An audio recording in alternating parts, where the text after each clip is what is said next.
When you're ready to put your drawing on the foil, here's the drawing.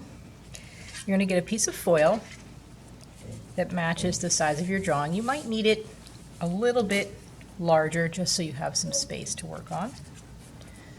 So you can see this one fits a little bit larger. You need a soft backing. We use this right here. This is a piece of foam core. And then you put your foil down and your drawing on top of it. It's a good idea to tape it in place so it doesn't move around.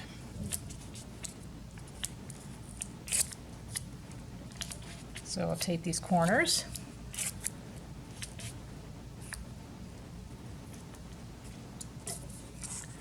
Like that.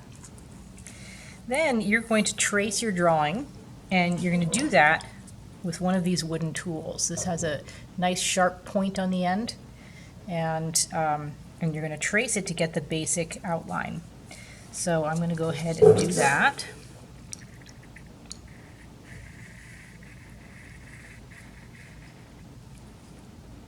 You want to take your time with your tracing so that you have a very accurate drawing. You notice I'm pressing pretty hard, but not so hard that I'm tearing up the paper.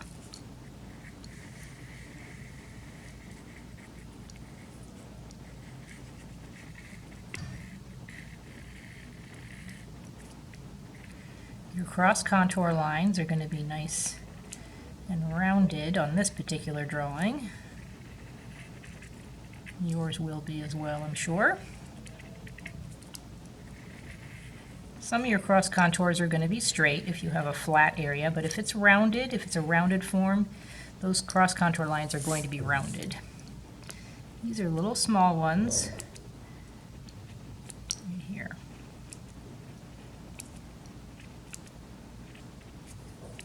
Another line.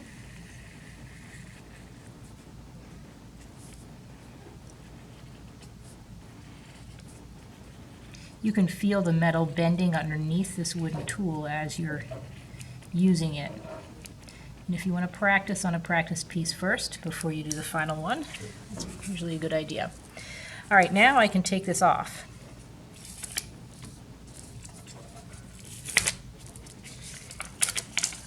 And what I end up with is my drawing on the metal. Right now I have a front and a back, and in the end I want to have a front and a front, because when it's hanging on my mobile I'm going to be able to see both sides. So at this point forward I'm going to be using these tools to go ahead and work through this drawing on both sides. So I can press like this to clarify these lines. I can also go to the other side and press in the opposite direction. So right in here, if I want that to be sticking out on this other side, I'm going to use a tool to press it down. I'm going to use this one here to help press it down and pushing